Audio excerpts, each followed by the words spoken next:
Hello everyone, I hope all are feeling well. जो भी जाओगे बढ़िया होंगे। और इस वीडियो में हम लोग टैरिफ के बारे में देखेंगे। टैरिफ पे भी चर्चा चल रहा होगा। अमेरिका ने टैरिफ लगाया है बहुत सारी कंट्रियों पे। तो देखेंगे आखिर टैरिफ होता है क्या। टैरिफ एक शुल्क है जिसे कर बोलते हैं, जो किसी राष्ट्रीय सरकार, सीमा शुल्क क्षेत्र, सुपर नेशनल यूनियन द्वारा माल के आयात पर लगाया जाता है। राजस्व का स्रोत होने के अलावा आयात शुल्क विदेशी व्यापार और नीति के विनियमन का ही रूप भी हो सकता है, जो घरेलू उद्योग के प्रोत्साहित करने का सुरक्षा प्रदान करने के लिए विदेशी उत्पादों का बोझ डालता है।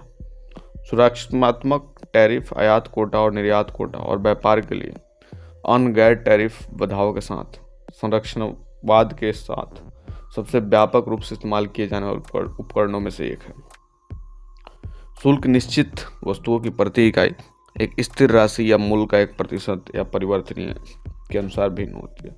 हो सकते हैं आयात पर शुल्क आयनित वस्तुओं की कीमत बढ़ाने के लिए बनाया गया ताकि खपत को हतोत्साहित किया जा सके। इसका उद्देश्य नागरिक को स्थानीय उत्पाद खरीदने के लिए प्रेरित करना है, जिससे उनके देश की अर्थव्यवस्था को प्रोत्साहन मिल सके। इसलिए शुल्क उत्पादन को विकसित करने और आयात को घरेलू उत्पादों को प्रतिस्थापित करने के लिए प्रोत्साहन प्रदान करता है। शुल्क विदेशी प्रतिस्पर्धा के दबाव को कम करने और व्यापार घाटे को कम करने के लिए ऐतिहासिक रूप से उन्हें नवजात उद्योगों की रक्षा करने और आयात प्रतिस्थापन औद्योगिकरण उत्पादन से प्रतिस्थापित करके किसी देश का औद्योगिकरण की अनुमति देने का साधन के रूप में उचित ठहराया गया। शुल्क का इस्तेमाल डंपिंग, निर्यात सब्सिडी या मुद्रा हेरफेर के कारण कुछ आयातित वस्तुओं के कृत्रिम रूप से कम कीमतों को सुधारने के लिए भी किया जा सकता है।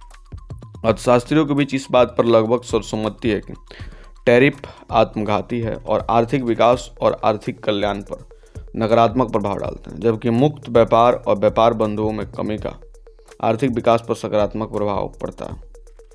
अमेरिकी अर्थशास्त्री मिल्टन फ्रीडमैन ने टैरिफ के बारे में कहा, हम टैरिफ को एक सुरक्षात्मक उपाय कहते हैं।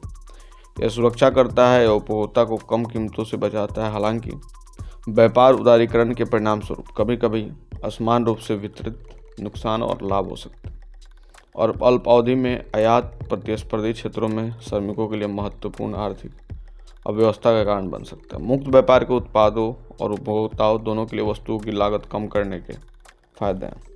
टैरिफ का आर्थिक बोझ आयातक, निर्यातक और उपभोक्ता पर पड़ता है।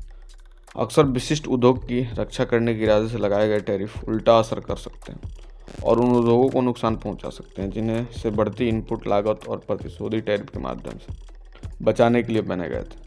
आयात शुल्क घरेलू निर्यातकों को उनकी आपूर्ति श्रृंखलाओं को बाधित करने और उनकी इनपुट लागत बढ़ाकर भी नुकसान पहुंचा सकते हैं। अंग्रेजी शब्द टैरिफ फ्रांसीसी शब्द टैरिफ से निकला है, जिसका शाब्दिक अर्थ होता है मूल्य निर्धारित करना, जो खुद इतालवी शब्द तारीफा का वंशज है, जिसका शाब्दिक अर्थ है अनिवार्य मूल्य, करों और सीमा शुल्क की अनुसूची, जो मध्यकालीन लैटिन शब्द टैरिफ से निकला है, जिसका शाब्दिक अर्थ होता है मूल्य निर्धारित करना। यह शब्द तुर्कों के संपर्क के जरिए लैटिन भाषा दुनिया में आया और यह ऑटोमन तुर्की भाषा रोमन रूप में टैरिफ शाब्दिक रूप से मूल्यों की सूची, सीमा शुल्कों की दरों की तालिका में निकला है। यह तुर्की शब्द फारसी शब्द रोमन रूप से शाब्दिक रूप में मूल्य निर्धारित करना, रसीद का ऋण फारसी शब्द और अरबी शब्द रोमन रूप से टैरिफ शाब्दिक रूप से सूचना, विवरण, परिभाषा, घोषणा, दावा, भुगतान की जाने वाली फीस की सूची, जो अरबी का मौखिक संज्ञा है। एथेंस के शहर राज्य में प्रियंस के बंदरगाह ने एथेंसियन सरकार के लिए कर बढ़ाने के लिए लेवी की एक प्रणाली लागू की। अनाज एक प्रमुख वस्तु थी जिसे बंदरगाह के माध्यम से आयात किया जा सकता था, पर प्रियन पूर्वी भूमध्य सागर के मुख्य बंदरगाहों में से एक था। प्रियस के गोदी के माध्यम से बाजार में आने वाले माल पर 2% का लेवी लगाया गया था। एथेनियन सरकार ने पैसे उधार देने और अनाज के परिवहन पर भी प्रतिबंध लगा दिया था, जिसे केवल पिरियस के बंदरगाह के माध्यम से अनुमति दी गई।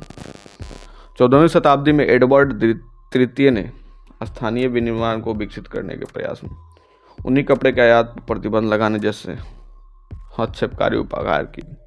1489 की शुरुआत में हेनरी 7 ने कच्चे ऊन पर निर्यात शुल्क बढ़ाने जैसे कदम उठा।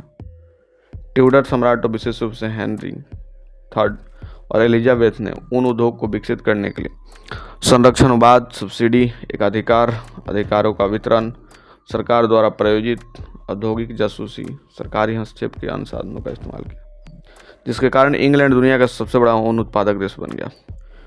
ब्रिटिश आर्थिक नीति में संरक्षणवाद मोड 1721 में आया, जब रॉबर्ट वालपोल द्वारा विनिर्माण उद्योग को बढ़ावा देने वाली नीतियाँ पेश की गई। उनके उदाहरण में आयातित विदेशी निर्मित वस्तुओं पर टैरिफ में वृद्धि, निर्यात सब्सिडी, निर्मित वस्तुओं के लिए उपयोग किए जाने वाले आयातित कच्चे माल पर टैरिफ में कमी और अधिकांश निर्मित वस्तुओं पर निर्मित शुल्क को समाप्त करना शामिल था। इस प्रकार से यूके बड़े पैमाने पर शिशु उद्योग विकास की रणनीति का पालन करने वाला पहला देश था। ये नीतियाँ द्वितीय विश्व युद्ध के बाद जापान, कोरिया और ताइवान जैसे देशों द्वारा उपयोग की जाने वाली नीतियों के समान थी और वहाँ से टैरिफ का प्रचलन जो है शुरू हुआ। तो ये थी छोटी सी इन्फॉर्मेशन, आखिर टैरिफ होता क्या है। आगे नेक्स्ट वीडियो में देखेंगे हिस्ट्री ऑफ टैरिफ, आखिर ये आया कैसे। और जल्दी मिलते हैं ऐसे कोई नया वीडियो लेके, तब तक के लिए बाय बाय।